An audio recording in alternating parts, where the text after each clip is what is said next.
இந்த கிளாஸில் ரொம்ப இன்ட்ரெஸ்டிங்கான ஒரு டாபிக் டைம் ஸ்கேலிங் பற்றி டிஸ்கஸ் பண்ணலாம். ஆக்சுவலாக வந்துட்டு டைம் ஸ்கேலிங் ரொம்ப ஈஸி தாங்க. எக்ஸ் ஆஃப் என் அப்படின்னு சொல்லி கொடுத்துருக்காங்க அப்படின்னா, இப்போது எக்ஸ் ஆஃப் ஏஎன் அப்படிங்கிறது வந்து கேட்பாங்க. ஓகே, இப்போது கொடுக்கப்பட்ட ஏ இருக்குல்ல, இந்த ஏ அப்படிங்கிறது ஒன்னை விட அதிகமாக இருந்துச்சு அப்படின்னா,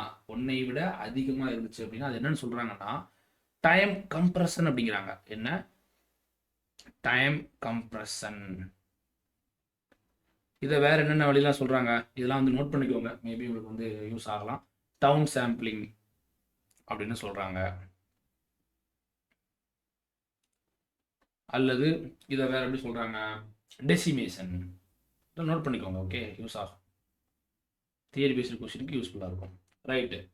அதே இந்த ஏவுடைய வேல்யூ இருக்குல்ல, மாடலஸ் ஆஃப் ஏ, இந்த ஏவோட வேல்யூ ஒன்னை விட அதிகமாக இருந்துச்சு அப்படின்னா அது வந்துட்டு நம்ம டைம் கம்ப்ரஷன் சொல்கிறோம். அது ஒன்னை விட குறைவாக இருந்துச்சுன்னா என்ன அப்படின்னு பார்த்தீங்கன்னா, ஒன்னை விட குறைவாக இருந்துச்சு அப்படின்னா அது என்ன, time expansion. Time expansion time expansion சொல்லுவாங்க. அது என்ன சொல்லலாம், இன்டர்போலேஷன்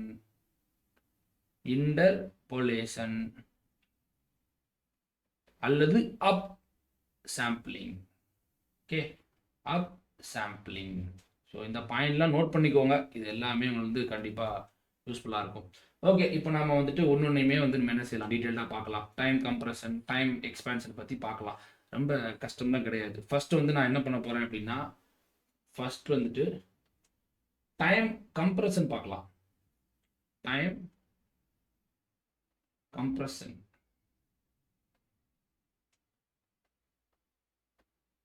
டைம் கம்ப்ரஷன் பொறுத்த வரைக்கும் நல்லா புரிஞ்சுக்கோங்க. இது ஒரு சுவாரஸ்யமான டாபிக். ஒன்றும் இல்லை, அதாவது மாடலஸ் ஆஃப் ஏ ஒன்னை விட அதிகமாக இருந்துச்சுன்னா, அதாவது பாருங்க, எக்ஸ் ஆஃப் என் வந்து ஒன்று கொடுத்துருவாங்க. சரியா, எக்ஸ் ஆஃப் என் வந்து சம்திங் கொடுத்துட்டு எக்ஸ் ஆஃப் 2n அல்லது 3n 4n 5n, அதாவது ஒன்னை விட அதிகமான வேல்யூ, எக்ஸ் ஆஃப், இது எப்படி சொல்றதுன்னா, எக்ஸ் ஆஃப் 2n கேட்பாங்க, எக்ஸ் ஆஃப் மைனஸ் 2n கேட்கலாம், எக்ஸ் ஆஃப் மைனஸ் 2n கேட்கலாம், எக்ஸ் ஆஃப் மைனஸ் 3n கேட்கலாம், எக்ஸ் ஆஃப் 3n கேட்கலாம். ஓகே, ஸோ அந்த மாதிரி கேட்டாங்கன்னா எப்படி சால்வ் பண்ணுறது அப்படிங்கிறத ஒரு எக்ஸாம்பிள் வச்சு நான் உங்களுக்கு நடத்திட்டேன் அப்படின்னா உங்களுக்கு கிளியராக புரிஞ்சிடும். கரெக்டாக.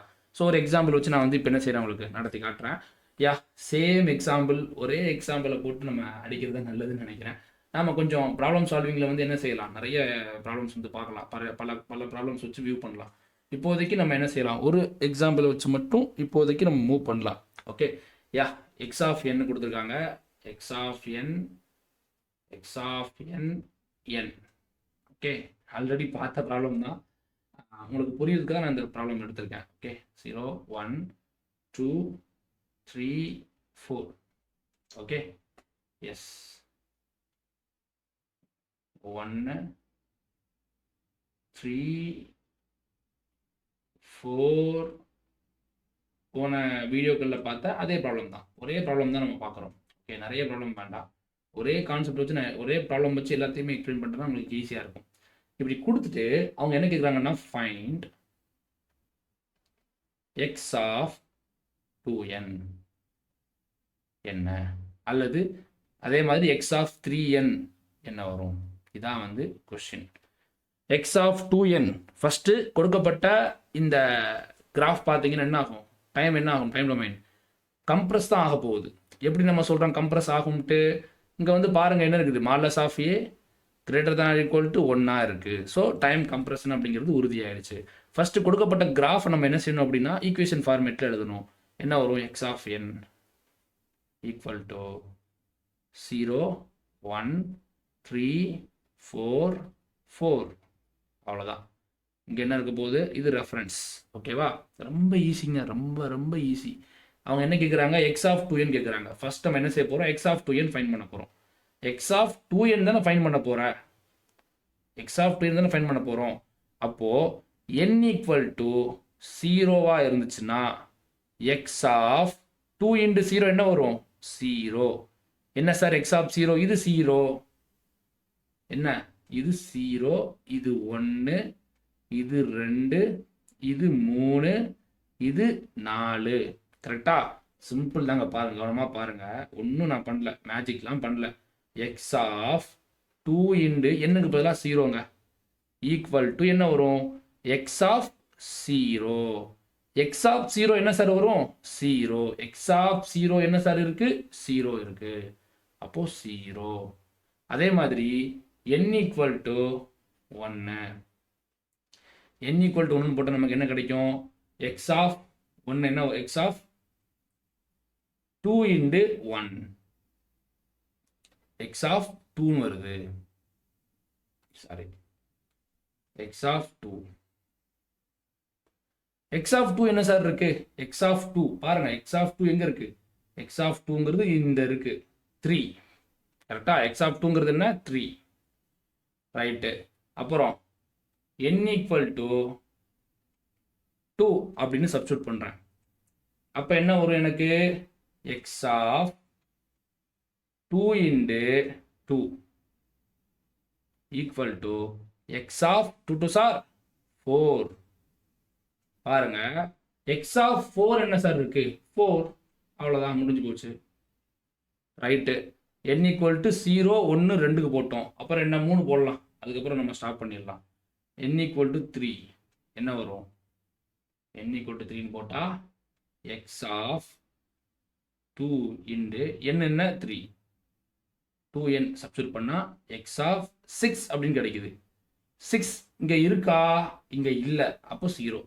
அவ்வளோதான் முடிஞ்சு போச்சா ப்ரோ. என்ன முடிஞ்சு போச்சுங்கிறீங்க எப்படி ப்ரோ இதை பிளாட் பண்ணுறதுன்னு கேட்டிங்கன்னா பாருங்கள் அவ்வளோதான் முடிஞ்சு போச்சுங்க. இதில் வேறு ஒன்றுமே கிடையாது. ஜஸ்ட் எல்லாத்தையும் பிளாட் பண்ணுறது மட்டும்தான் வேலை. ஃபர்ஸ்ட் என்ன இருக்குது n ஈக்குவல் டு 0 என்ன கிடச்சிருக்கு நமக்கு 0 அப்போ 0. அப்புறம் n ஈக்குவல் டு 1 நமக்கு என்ன கிடச்சிருக்கு 3 கரெக்டா. அதாவது 1ல் வந்து நமக்கு என்ன கிடச்சிருக்கு 3 அப்படிங்கிற மாதிரி கிடச்சிருக்கு. இது 1ல் நமக்கு 3 அப்படிங்கிற மாதிரி கிடச்சிருக்கு ரைட்டு. n ஈக்குவல் டு 2 அதாவது ஒன்றும் இல்லைங்க பாருங்கள் இது 0 இது 1 அப்புறம் 2 n ஈக்குவல் டு 2 நமக்கு என்ன கிடச்சிருக்கு 4 கிடச்சிருக்கு.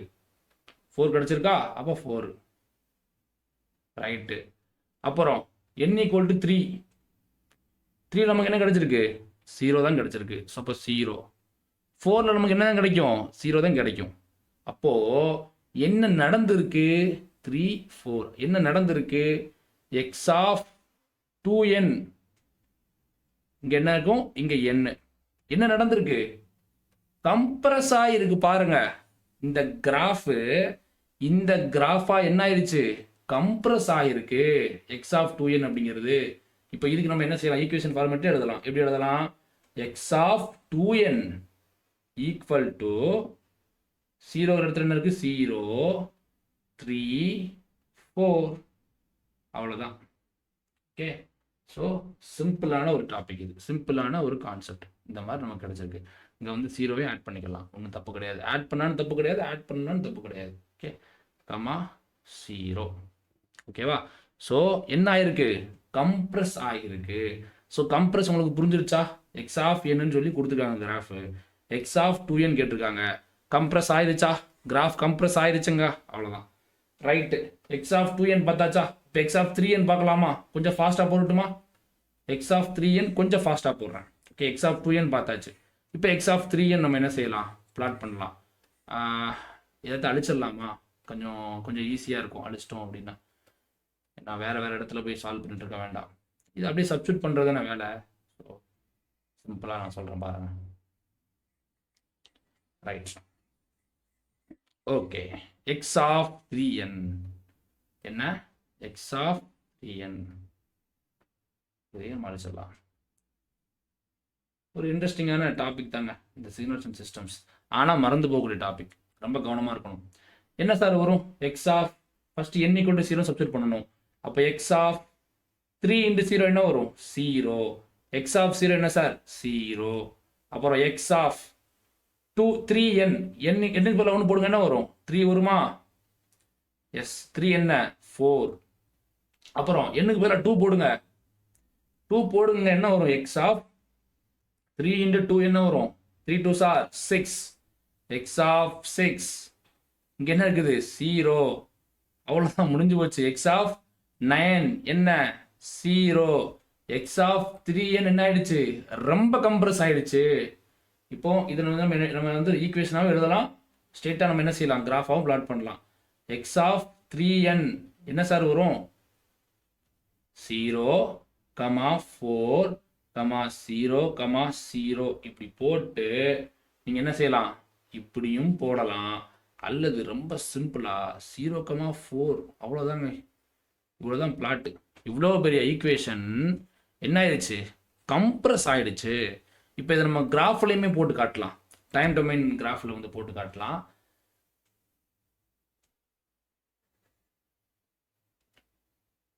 n x of 3n n with respect to x of 3n போட்டோம் அப்படின்னா நமக்கு, சரி 3 மட்டும் போட்டேன், 3n ஓகே. இப்போ போட்டோம் அப்படின்னா நமக்கு என்ன கிடைக்கும், நமக்கு என்ன சார் கிடைக்கும், எண்ணுக்கு பதிலாக 0, ஸோ 0 போட்டாச்சு. எண்ணுக்கு பதிலாக 1 இருக்கு, எண்ணை கொண்டு 1 என்ன வருது, 4 கிடைக்குது, ஸ்ட்ரைட்டாக 4. வேற எண்ணை கொண்டு 2 என்ன 0, எண்ணை கொண்டு 3 என்ன 0, எல்லாமே 0ங்க, அவ்வளோதான் முடிஞ்சுது.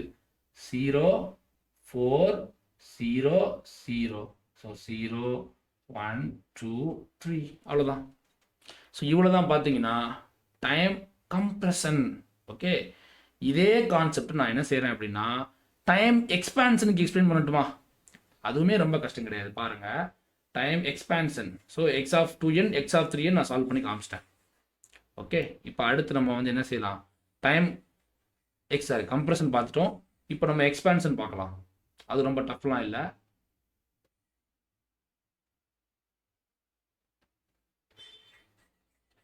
ஓகே, இப்போ இதே கொஸ்டின் பட் ஃபைண்டில் மட்டும் என்ன செய்யறேன்னா ஒரு சின்ன சேஞ்ச் பண்றேன். ஃபைண்டில் மட்டும் நான் என்ன செய்யறேன் அப்படின்னா X of n/2 find X of n/2. அப்போ இந்த கேஸில் என்ன நடக்கும், டைம் என்ன ஃபைண்ட் எக்ஸ் ஆஃப் n/2ங்க, அவ்வளோதான். இதே question, same question, X of n/2 find பண்ண சொல்லி கேட்குறாங்க. ஓகேவா, same question X of n/2 find பண்ண சொல்லி கேட்குறாங்க. ஸோ இதில் வந்து பார்த்தீங்கன்னா ரெஃபரன்ஸ் வந்து இங்கே இருக்குது, இதுதான் ரெஃபரன்ஸ். ஓகே, அப்புறம் அது வேறு தப்பாக போயிடக்கூடாது. ஸோ இது என்னங்கிறது மட்டும் நான் ஃபைண்ட் பண்ணி காட்டுறேன். இப்போ வந்து நம்ம எக்ஸ்பிளைன் பண்ண போது இதுக்கு டைம் எக்ஸ்பான்ஷனுக்கு. ஓகே, டைம் எக்ஸ்பான்ஷனுக்கு டைம் எக்ஸ்பான்ஷன் பொறுத்த வரைக்கும் என்ன கண்டிஷன், டிட்டர்மினன்ட் ஆஃப் ஏ என்னவா இருக்கும், n/2 இருக்கும், n/3 இருக்கும், n/4 இருக்கும். Okay fine, right. அப்போ பார்க்கலாமா எப்படி இதை சால்வ் பண்ணுறது. சேம் கான்செப்ட், இதுலேயும் ஒரு பெரிய மாற்றம்லாம் கிடையாது. நமக்கு தெரியுது 0, 1, 2, 3, 4 எல்லாமே நமக்கு தெரியும் கரெக்டாக. அதெல்லாம் இருக்கட்டும், ஒரு ஓரமாக தூக்கி வைங்க. இப்போ இந்த சம்மை நான் சால்வ் பண்ணுறேன் பாருங்கள். n = 0 அப்படின்னு நான் சப்ஸ்டியூட் பண்ணால் எக்ஸ் ஆஃப் என்னுக்கு பதிலாக என்ன 0/2 equal to X of 0 equal to என்ன கிடைக்கும் நமக்கு 0. n = 1ல் நமக்கு என்ன கிடைக்கும், எக்ஸ் ஆஃப் என்னுக்கு பதிலாக 1/2. எக்ஸ் ஆஃப் 1/2 இங்கே இருக்குங்களா, அங்கே கிடையாது. இங்கே 0 இருக்குது, இங்கே 1 இருக்குது, இங்கே 2 இருக்குது, 3 இருக்குது, 4 இருக்குது. பட் எக்ஸ் ஆஃப் 1/2 இருக்கா, இல்லை. எக்ஸ் ஆஃப் 1/2 இல்லைங்கிறதுனால நம்ம 0 போட்டுடலாம் டைரெக்டாக.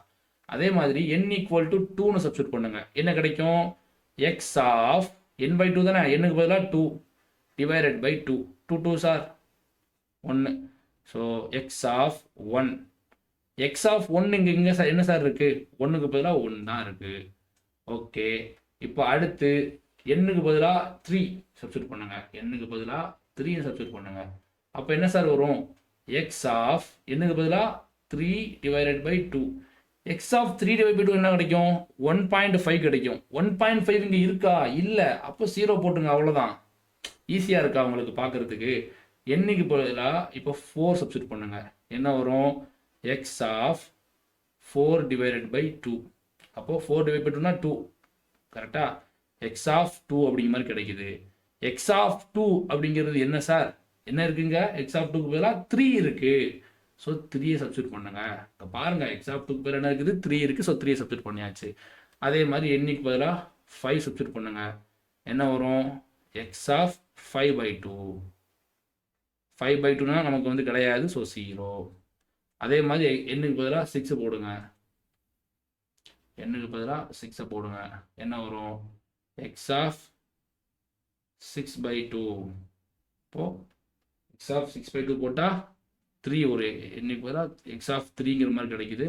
ஸோ எங்கள் 3 உடைய வேல்யூ என்ன? 4. ஸோ 4 கிடைக்கும். அப்போ என்ன ஆகுதுங்க? எக்ஸ்பேண்ட் ஆகுது. கரெக்டா? இப்போ எண்ணுக்கு பதிலாக 7 போட்டால் நமக்கு என்ன கிடைக்கும்? X of 7/2. 7/2 என்ன அர்த்தம்? 3.5 கிடையாது. ஸோ 0. எண்ணுக்கு பதிலாக 8 போடுங்க. என்ன வரும்? X of 8/2. எண்ணுக்கு பதிலாக 8, 2க்கு பதிலாக 2 போட்டால் எக்ஸ் ஆஃப் 8 கிடைக்கும். எக்ஸ் ஆஃப் 4 கிடைக்குது.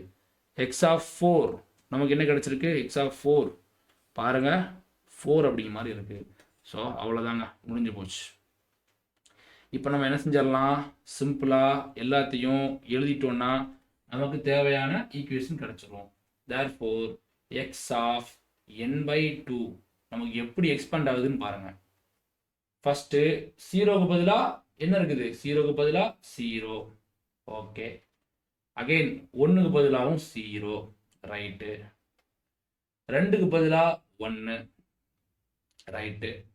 3க்கு பதிலாக 0. ரைட்டு.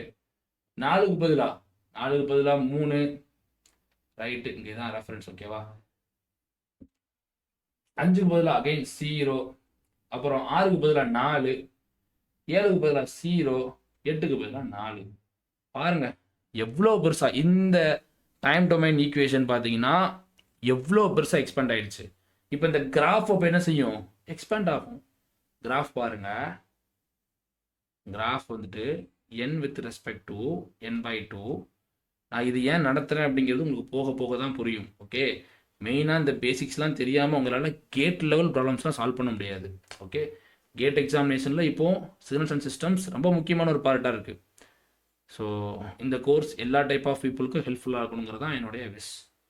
ஓகே பாருங்கள் 0. இப்போ 5 years once TNPSC combined engineering எக்ஸாமினேஷனுடைய சிலபஸையுமே வந்து அப்டேட் பண்ணுவாங்க. ஸோ சிலபஸ் அப்டேட் பண்ணுறாங்களா இல்லை டிஃபிகல்ட்டி லெவலை இம்ப்ரூவ் பண்ணுறாங்களா யாருக்கும் தெரியாது. ஓகே. ஸோ எல்லாத்துக்குமே ரெடியாக இருக்கணும். Okay fine. ஜஸ்ட் எல்லாத்தையும் சப்ஸ்டியூட் பண்ணுங்க. இங்கே 0வா? ஸோ 0ல் நேரம் 0. இங்கே என்ன இருக்குது? 1. 1க்கு நேரம் 0. அப்புறம் 2க்கு நேரம் என்ன இருக்குது? 1 இருக்குது. கரெக்டாக? 2க்கு நேரம் என்ன இருக்குது? 1.